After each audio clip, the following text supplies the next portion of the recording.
Good afternoon, everybody. It's Rick Asbury coming to do the Sunday school lesson for the week. Right? I used to call it that on Mondays. Anyway, that's a Sunday school lesson for the week. What I do is I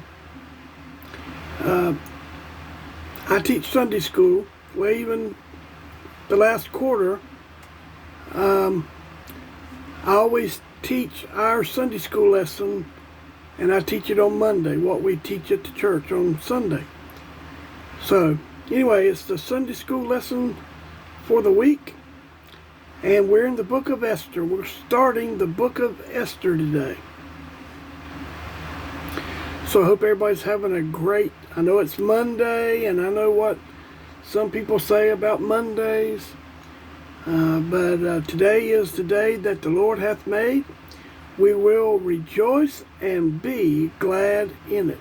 Right? Amen. So, before I get started, I want to remind everybody of our Fall Jubilee that's coming up, October the 13th through the 16th. It'll be at 7 o'clock each night. That's a Monday through Thursday. And we got some good preachers. I say the Lord has some good preachers lined up for those days. So we got Troy Tucker on Monday night. We got Luke Connor, I think that's his name, on Tuesday night. We got Cody Zorn on Wednesday night. And we got David Mellon on Thursday night. And so I'll be sharing it on my Facebook page. I got a flyer that I meant to put up there today, and I didn't get it done, but it'll be up there. We got over a month to go, and so I hope you're looking forward to that. And if you're in the area of 3357 Foston Waco Road in Cherville, North Carolina, I hope you're able to stop by and you check it out. I think you'll be blessed. Amen. So as to start off today, I'm going to start off with a song.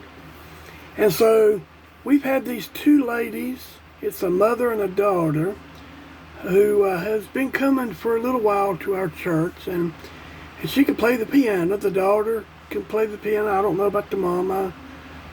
I'm assuming the daughter. But they sing. And they sang at church for us yesterday. And so the daughter played the piano and done the harmony, the chorus, and the mama did the song, and it's just it was a blessing to us. And I wish I remembered the daughter's name is Pally, and I wish I could remember the mama's name, but I can't. But anyway, y'all listen and hope you enjoy.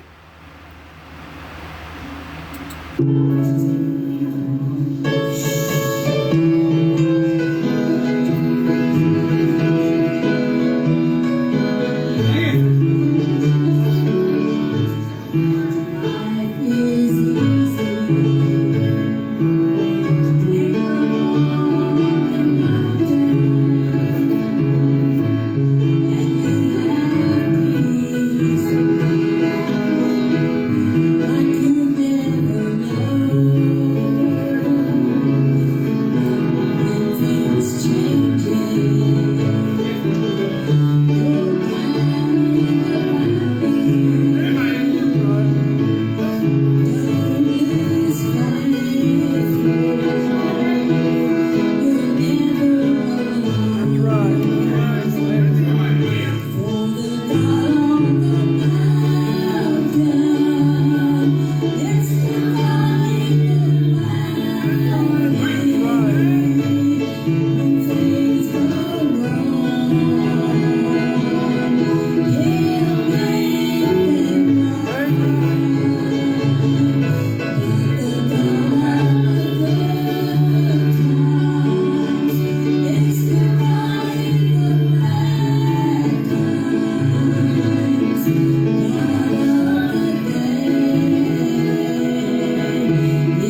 enjoyed that song today. But they can sing. And so, anywho, you know what? God's still the same today, tomorrow, and forever. He is the God of the good times, the bad times. You know what? He don't change when when our lives get tough. You know, he don't run away and hide. That's when he comes in more, and he picks us up, and he starts carrying us. Amen. And so anytime you have a bad day, hey, just go to the Lord. Talk to him. He knows. He already knows what kind of day you're having.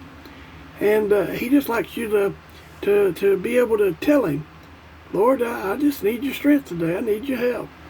And you know what? He'll be right there, and he'll lift you right up. Amen. That's great. So anyway, they do a great job. Amen.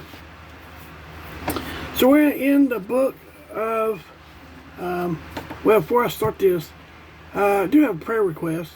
My granddaughter, her grandfather that lives in West Virginia, he had a heart attack, I think like Thursday, or I think it was Thursday. He had a heart attack, and he had to have surgery, and he's doing well. He come through his surgery. They done it robotically. Okay, I don't know what they did, but other than they used a robot. That's all I can tell you. That's all I was told. But he's doing well. He's doing great. And of course, they got back home yesterday. So just be in much prayer for him. His name is Larry Lott, L-O-T-T. All right, and I'm sure he would appreciate it. All right, we'll go get into the book of Esther today. So here in the book of Esther, as far as just the introduction part, I'm not going to do a big introduction to this.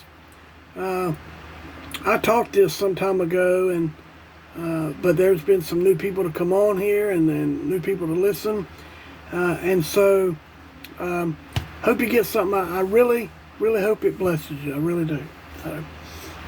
But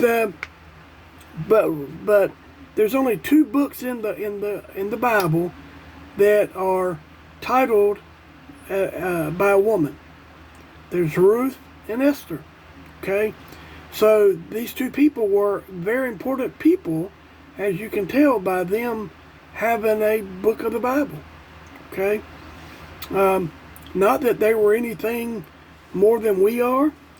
They wasn't some super spiritual people.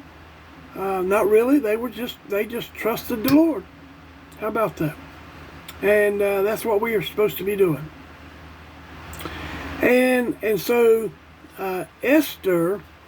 So as we get to her name, Hadassah is her real name. Is her Hebrew name. Okay. Hadassah. Hadassah. All right, that's her actual. That's her name. That's her Hebrew name. It means myrtle. Okay, and so this Esther that she got when, remember, they had a beauty contest, and we'll get into that as we go. But so the name Esther, it came either from the Persian word star. I was looking, I was getting we're waiting on a delivery, and they were texting me, so.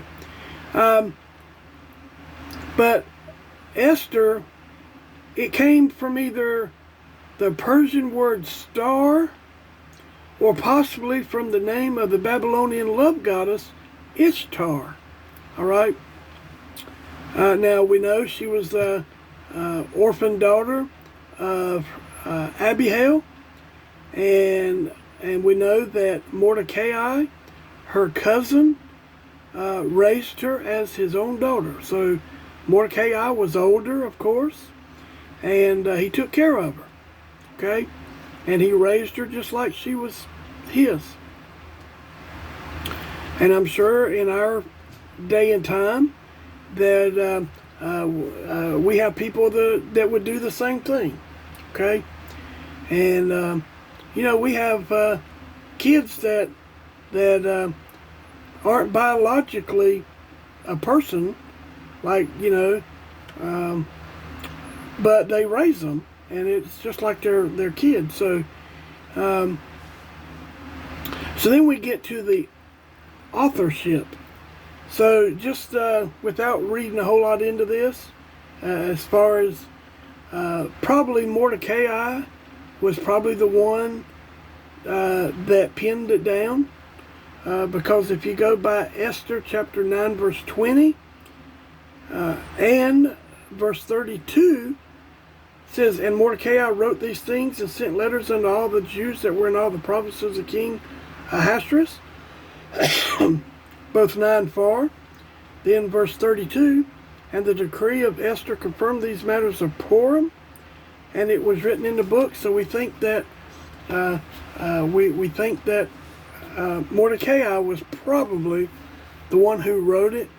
And there's been other ones that would suggested that it could have been Ezra and Nehemiah, but it really, if you had to, stamp your name on it to tell, it's probably Mordecai. Probably is the leading candidate there. So the events in the book of Esther cover a 10-year period of 483 to 473 BC of the reign of Xerxes. Okay. Ahasuerus is the Hebrew form of his name, equivalent to the Persian, and this is a word that I can't pronounce. It's KhshayarshA.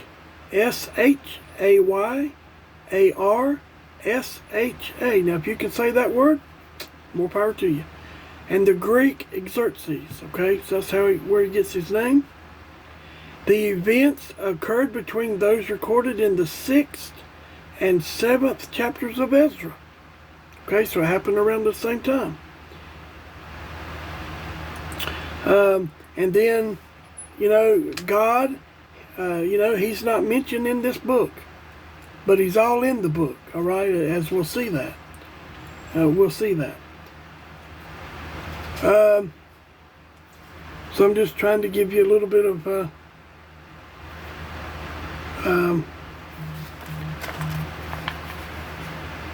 I'm just trying to give you a little bit of information, if you will, okay?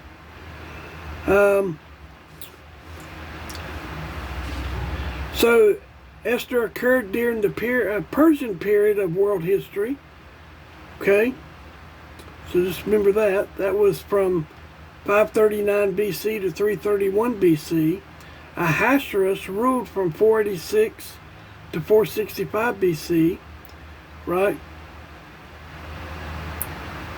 The events of Esther occurred during the wider time span between the first return of the Jews after the 70 years captivity in Babylon under Zerubbabel. That would be in 538 BC, Ezra chapters 1 through 6, and the second return led by Ezra in 458 BC. And that's Ezra chapter 7 through 10. Nehemiah's journey, the third return from Susa, or from Shushan the palace, to Jerusalem, that would be Nehemiah chapters 1 and 2, right? Well, they occurred later, all right? So, Esther and Exodus both chronicle how vigorously foreign powers tried to eliminate the Jewish race, and how God sovereignly preserved his people in accordance with his covenant promise to Abraham. All right? You've had these people that want to get rid of the Jews. They want to exterminate them. And we know about the Holocaust, over there about Hitler wanting to do that. So, but anyway, so we know that God, he orders man's steps. All right? And providential power of the Lord, all right? So, he knows what's going on when it's going on, right? Don't say anything. Don't say anybody's watching me, but I hope I'm live for real. It's all right. I'm taping it as well. So Esther chapter 1. Okay. Excuse me. So this Ahasuerus. Excuse me. Ahasuerus is a title meaning high father or venerable king, and was used to refer to all the Persian kings, much like the term Pharaoh was used to refer to Egyptian kings. So the king's real name was Xerxes, where it said that. All right, verse 1. Verse 1. Now it came to pass in the days of Ahasuerus, this is Ahasuerus, which reigned from India even unto Ethiopia, over 107 provinces. So 127 provinces. Now, so this was, usually people only had about 30. But this guy, he had a bunch. Okay, he was powerful. All right.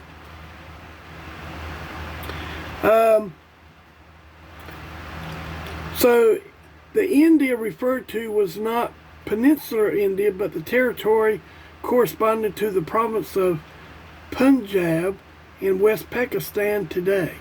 Okay, and that would be Punjab. Ethiopia was the country south of Egypt. Ethiopia was the country south of Egypt, now part of the northern Sudan, not modern Ethiopia, okay? And Darius, or Darius, however you want to pronounce his name, had conquered it early in his reign. All right? So the reference to 107 provinces was an attempt to make the domain of the king as impressive as possible. Right? And you could go on and on and on. So anyway, so he goes on. I'm going to spend a whole lot of... So he reigned over 107 provinces. So this kingdom comprised 20 regions, which were farther divided into provinces ruled over by governors. Now, governors back in that day ruled up to 1,000 people, if I recollect. Okay.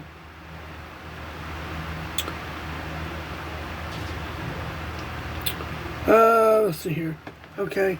Now this Darius that it's talking about here, Darius, don't get it, or Ahasuerus, don't get it confused with the first, because it says over there in Daniel chapter 1, in the first year of Darius, or Darius, the son of Ahasuerus, of the seed of the Medes, which was made king over the realm. That's a different Ahasuerus. Okay, that's a different one. So then we get to verse 2. He says that in those days when the king Ahasuerus sat on the throne of his kingdom, which was in Shushan the palace, in the 3rd year of his reign, he made a feast unto all his princes and his servants, the power of the Persian Media, and the nobles and princes of the provinces being before him. Okay, and so we see here that he's in the palace, and he's making a feast unto all the people that's in charge, all the governors and sheriffs and all the people that's in charge. All right, he's holding a big feast. Okay, that's just what it means there. When he showed the riches of his glorious kingdom and the honor of his excellent majesty many days, even 180 days. So he held this feast for 180 days. That's 6 months. Okay? And so if you think about 6 months, they had a party. Now, I've never been at a party for hardly a day. All right? I can only imagine for 6 months. And whether these people wanted to stay around or not, that was, I don't know if the king would have killed them or whatever, but anyway, 6 months. they hung around. Because he was showing himself off. All right. Verse 5, and when these days were expired, the king made a feast unto all the people that were present in Shushan the palace, both unto great and small, 7 days in the court of the garden of the king's palace. So he added another 7 days on that. So that's 187 days. All right. Now this Shushan the palace was also known as the Citadel. That's where they had all their weapons and all that. Hey, Parson Pitcher, good to see you this afternoon. I watched you this morning. I was working while I was listening to you. So you did great this morning. Amen. Anyway, so that's what this was called. You could have called it the Citadel. I think over there in the non-inspired version, in those versions, they call it the Citadel. They don't call it Shushan the Palace, I don't think. But anyway. And anyway, I hope you're doing well today, Mr. Martin.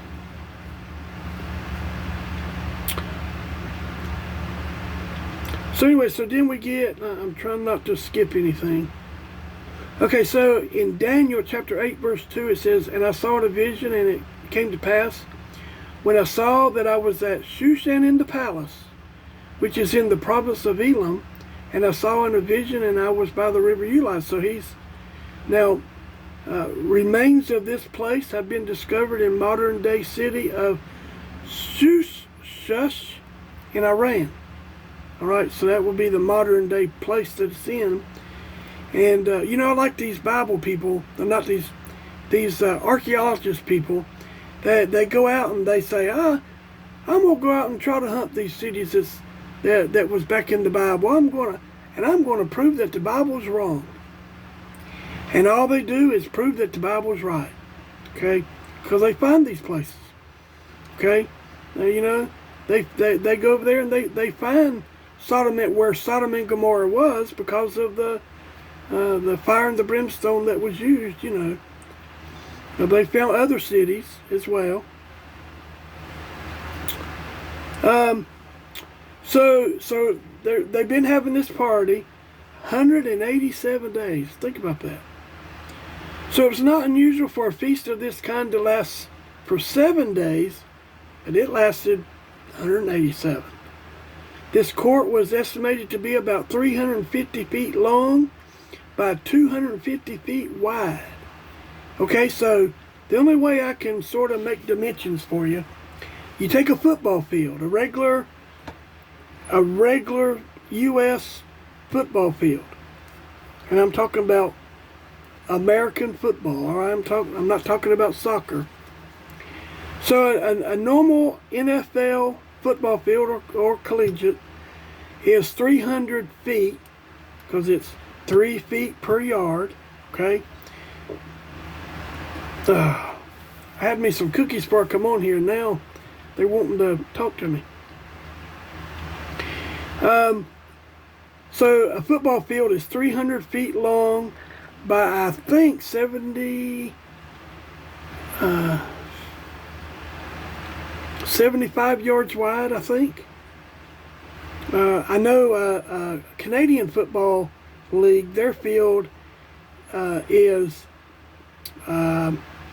110 yards long, so that would be 310 feet, I think, 330 feet, and it's something like wider than an NFL stadium is, a football field is.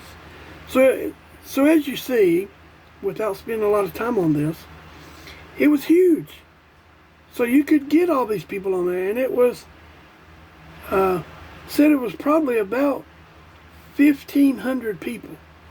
I think I'm getting ahead of myself on my notes, but that's all right. And so it was about 1,500 people. That's a lot of people to be on that size of a space, right? And you got to remember, well, there's couches all around and everything too. So we'll get into that here in a second. Verse 6, Esther chapter 1 verse 6. Where were white, green, and blue hangings, fastened with cords of fine linen, and purple to silver rings, and pillars of marble. The beds were of gold and silver, upon a pavement of red and blue and white and black marble. That was pretty, wasn't it? Yeah, now, Parson Pitcher says, yeah, now that's a party. Yeah, and they didn't run out of anything. Think about that for a minute. 187 days and you don't run out of nothing. You know, if I was to throw a party if I was just throw a party hardly for a day, I'd probably have to run to Walmart and get something. Okay, because I probably wouldn't get enough. I was always under the, you know, you get more than you need. That's what I've always, you know, order more than you need. When I was working at Winn-Dixie Inn, when I was doing orders, when you're, you know, somebody's going to be coming in and whatever, but you order more than you need, so just in case, you'll have enough. Because you never know, you know, somebody's going to invite somebody and somebody else and all that, right? So, Parson Pitcher says, the marriage supper is going to be so much better. Amen. I can't wait. Man, it's going to be fried chicken and banana pudding and who knows what's going to be up there. Amen. I'm getting hungry just thinking about it. It's probably going to be fish, I think. Probably going to be broiled fish. What do you think? But it is probably going to be fish, some kind of fish, I think. That's just me. I don't know. Might not be any meat. Might be vegetables. We don't know. But this was a beautiful place that he's got here, if you think about it. So the fashion in the houses of the great on festive occasions was to decorate the chambers from the middle of the wall downward with damask, D-A-M-A-S-K, or velvet hangings of variegated colors, or various colors, suspended on hooks, or taken down at the pleasure, you know, up and down, whatever. The beds were of gold and silver, right? So that's all them couches that they're going to be laying around on. Drunk, right? We'll get into that in a minute too. According to Oriental fashion, so the guests reclined and which were either formed entirely of gold and silver or inlaid with ornaments of those costly metals, stood on an elevated floor of party-colored marble. So it's different. However they made marble, I don't know. I can't tell you. But however they made it, and I'm telling you, this place was beautiful. But I can't wait, because heaven, man, heaven's going to be so much better. Eye hath not seen nor ear heard, neither has it entered into the heart of man what God's got in store for us up there. So looking forward to that. Amen. So we get to verse 7, and they gave them drinking vessels of gold, the vessels being diverse one from another, and royal wine in abundance according to the state of the king. So, now think about this. So they gave them drink in vessels of gold, the vessels being diverse, so different. Every one of them was different. So let's say they got 15,000 people there. I think that's what I read in my notes somewhere. So you take, there's different ones. So now everybody can say, nah, man, that was my drink. You had the square one, I had the round one, or whatever. Right? So you couldn't get your drink mixed up. Right? And so the king, he provided everything. So think about that.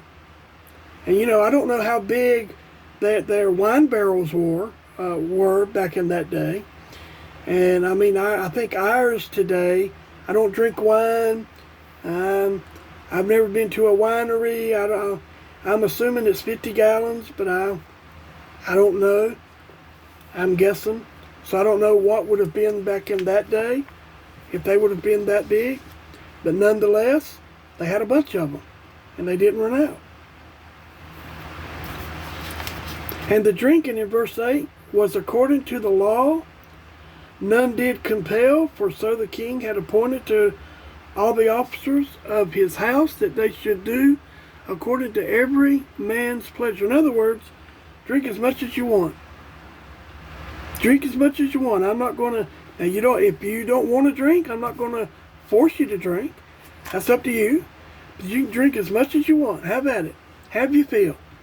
Okay? I just wonder, just thinking about this, I wonder if there was any fights among them. I wonder if there was any mean drunks there. You know, like, I've been around drunks in my day, and I've been around mean drunks, and I've been around loving drunks. So you just wonder if there was any mean drunks there, and if there was any loving drunks there. I don't know. Anyway, you just wonder that. But they weren't, drink as much as you want, have at it, right? He didn't. So then, we get to verse 9.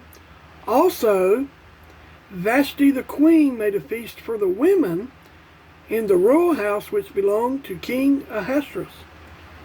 Now, I don't know if the women, it doesn't say, I don't know if the women had this feast the same time as the men, as long as the men had it. I don't know if they had it for 187 days. It doesn't say. I don't know if it means just the 7 days. Still, that's a long time anyway, if it was just 7 days. But it doesn't say, okay, how long it was. But anyway, Vashti the queen. So Greek literature records her name as Amestris, Amestris. She gave birth in 483 BC to Ahasuerus' third son, Artaxerxes, who later succeeded his father Ahasuerus on the throne, and that would be in Ezra chapter 7, verse 1. Okay? So we see that the men and women had separate feasts. You know what? I think the men and the women really didn't do a lot of stuff together back in that day.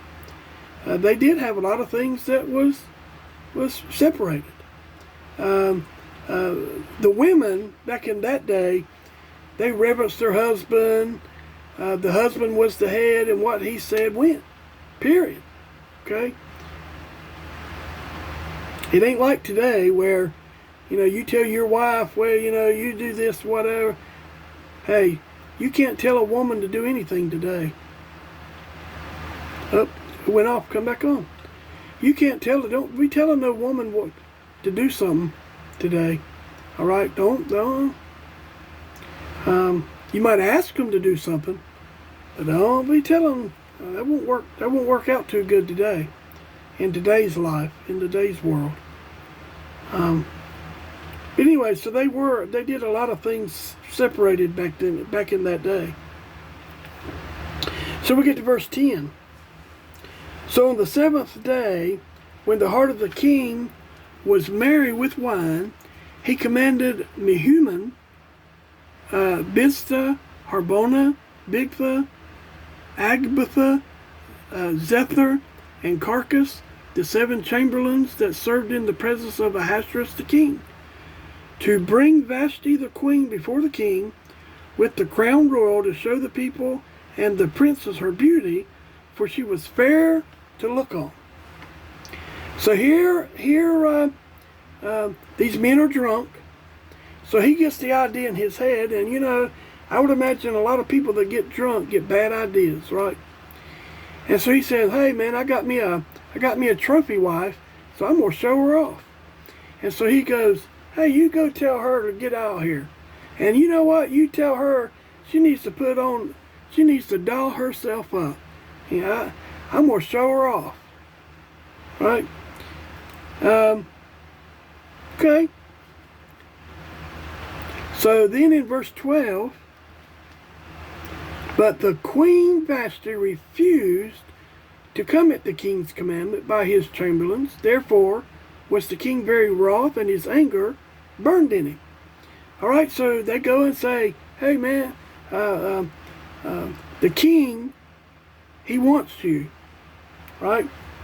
And usually if you don't do what the king says, that's off with your head, right?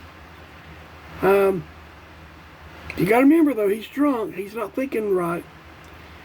So she refused to come. Okay, now, I've heard some different things on this in my studying of this book. It's not said why she didn't come. It's just that she refused to come. So it doesn't say. But in my studying, you got these commentators, and one of them commentated that she was pregnant at the time. It could have been she was pregnant at the time, and so she didn't want to go out there with all them drunk men pregnant. Okay, that's one thing. One thing is she just refused. Another, as we discussed yesterday at the church, well, those women partied for 7 days, so maybe they were drunk. And maybe so she refused because she was drunk. It doesn't say. We can speculate, and we're not supposed to do that. But at any rate, she didn't come. She said, I'm not going out there. She didn't. Right? So then in verse 13, so then the king said to the wise men which knew the times, for so was the king's manner toward all that knew law and judgment. Okay, so he's saying there, he says, okay, let me get some advice from my advisors here. Like the President of the United States, he has a bunch of advisors. This one advised him this, and so on. And so he went out there and he got them together. Verse 14, and the next unto him was Carshena, Shether, Admatha, Tarshish, Meres, Marshena, or it could be Marcina, and Memucan, the 7 princes of Persia and Media, which saw the king's face, and which sat the first in the kingdom. Okay, so they saw it. They saw that he was hot. Okay, and these were like his real up close advisors here. All right. And then verse 15 it says, "What shall we do unto the queen Vashti according to the law? Because she hath not performed the commandment of the king Ahasuerus by the chamberlains." Right. So he wants to know, what's my options here? Like that's what a president would do. They get in the war room and he's got all the people around him, all his cabinet or whatever, and he says, okay, this is where we are. Now, what should we do? Give me your advice here. So then verse 16, and Memucan answered before the king and the princes, Vashti the queen hath not done wrong to the king only, but also to all the princes and to all the people that are in all the provinces of the king Ahasuerus. So she didn't just, do wrong to you, king. She did it to wrong to everybody, right? Now, whether she did, she really didn't, but, okay. But that's what they're saying. She did it to everybody. Okay, I got 2 more verses, and we're done. Well, maybe one more. Anyway, verse 17. For this deed of the queen shall come abroad unto all the women, so that they shall despise their husbands in their eyes. When it shall be reported, the king Ahasuerus commanded Vashti the queen to be brought in before him, but she came not. Likewise, this is 18, likewise shall the ladies of Persia and Media say this day unto all the king's princes which have heard of the deed of the queen. thus shall there arise too much contempt and wrath. So basically, she created a woman's movement, right? She said that's what happened. Oh man, if you let her get away with this, king, then all of our wives are going to disrespect us and not reverence us, and we're going to have a problem on our hands. That's basically what he's saying, what they're saying there. Anyway, so we'll pick it back up with verse 19 next week, all right? And it's a good stopping point, because then it starts something else in verse 19. Hope you got something out of this today. I hope it was an encouragement to you. And anyway, I love the book of Esther. I love all the books. But anyway, hope you enjoyed this Bible study here in the book of Esther on the Sunday school lesson for the week. Amen. All right. So Lord willing, I'll be back tomorrow at 4. All right. And we'll be in the book of Zechariah. Okay. So I appreciate you listening and watching. And until then, hey, may God bless you.